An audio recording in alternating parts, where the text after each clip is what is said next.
Jinsi ya kuhesabu mzunguko wa hedhi. Ni klipu fupi sana, yani video ya sekunde kadhaa tu, lakini naamini kufikia mwisho wa video hii kuna kitu kikubwa sana utakuwa umejifunza.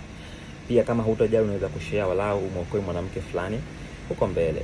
Ni miongoni mwa maswala ambayo naulizwa sana, hususan kwa wale ambao wanahitaji kutumia kalenda kama njia ya uzazi wa mpango. Kwa hiyo vuta kiti ukae nikupe story. Iko hivi, tunapohesabu huwa tunazingatia vitu vifuatavyo. Kwanza ni ile siku ya kwanza. Siku ya kwanza ni siku ambayo utaanza kuona damu. Sio siku ambayo itakuwa ni tarehe moja. Kwa hiyo inaweza kuwa labda tarehe 5 mwezi wa 6. Hiyo ndio siku ya kwanza. Kwa hiyo utaendelea kuhesabu, hiyo utaimark.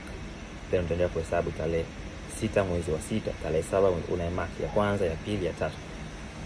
Ile damu inayofuata siku ambayo utaona damu, mfano tarehe 3 mwezi wa 7, maana yake unarudisha nyuma ile siku ya tarehe 2 mwezi wa 7 ndio itakuwa siku ya mwisho, sio? Kwa hapa katikati utahesabu kuna siku ngapi kutoka tarehe 3 mwezi wa 7 mpaka ile siku iliyoanza ambayo tumesema ni tarehe 5 mwezi wa 6. Kwa katikati kuna siku ngapi? Utapata 28 mfano. Kwa maana mzunguko wako ni wa siku 28. Unatakiwa kufanya hivi kwa walau miezi 3 ili kupata wastani. Kujua kwamba mwezi wa kwanza ilikuwa hivi, wa pili kwa hivi, wa tatu kwa hivi. Kwa utajua okay, hapa kwa wastani unaweza kukuta unapata siku 28 au 20 ngapi. Okay? Pili ni kujua aina ya mzunguko ulio. Kati ya siku 21 mpaka 25 tunasema ni mzunguko mfupi. Kati ya siku 25 mpaka 30 tunasema mzunguko wa kati. Kati ya 30 mpaka 35 tunasema ni mzunguko mrefu. Vitabu vinatofautiana lakini elewa hivyo. Na chingine cha muhimu ni siku ya ovulation. Hapa ndipo kwenye ugomvi hapa. Iko hivi.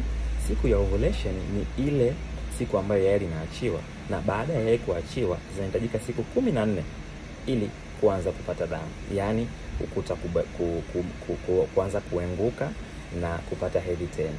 Kwa hiyo siku 14 ni siku zinazohitajika baada ya yai kuachiwa mpaka kupata hedhi. Kwa hiyo ovulation day sio siku ya 14, ni uchukue zile siku zako zote, mfano ni siku 28, utoe 14. Ile siku utakayoipata ndio siku ya ovulation. Mfano una mzunguko wa siku 26, utachukua 26 kutoa 14, maana yake siku ya ovulation kwako ni siku ya 12. Mzunguko wa siku 28 utafanya 28 kutoa 14, kwako ovulation day itakuwa ni siku ya 14. Kwa hiyo utafanya hivyo hivyo. Kwa hiyo hii ndio siku ambayo tunasema yai linaachiwa. Kwa hiyo uta extend mbele siku 3, nyuma siku 3. Kwa kama ni siku ya 14, maana yake 15, 16, 17, 18 usikutane na mtu. Then kutoka ile 14 tunarudi tena nyuma siku 3.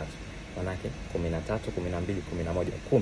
Kwa hiyo 10 mpaka 18 usikutane na mtu hapa. Maana yake hizi ni siku ambazo either mbegu ikiachiwa inaweza kukaa kuishi kusubiri yai, au yai likishaachiwa linaweza kukaa na kusafiri kukutana na mbegu. Kwa hiyo kwa hesabu yoyote, kwa maana yote hapa katikati hatushauri kukutane na mwenza wako. Lakini kitu kingine cha muhimu ni unaweza kutumia applications.